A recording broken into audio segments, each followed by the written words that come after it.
Layers of Oreo, chocolate and caramel ice cream. It doesn't get much more indulgent than this no-cook chocolate ice cream cake. Start by making the biscuit base. Process Oreo biscuits in a food processor until finely crushed. Add the melted butter and process until combined. Spoon the Oreo mixture into a greased and lined springform tin and press the biscuit mixture over the base. Pop in the fridge to firm up. Next, you need to combine the salted caramel ice cream with Tim Tams and Snickers in a large bowl.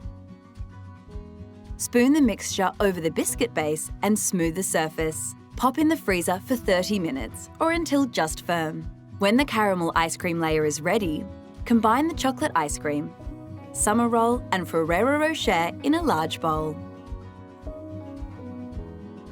Then spoon over the caramel ice cream and smooth the surface.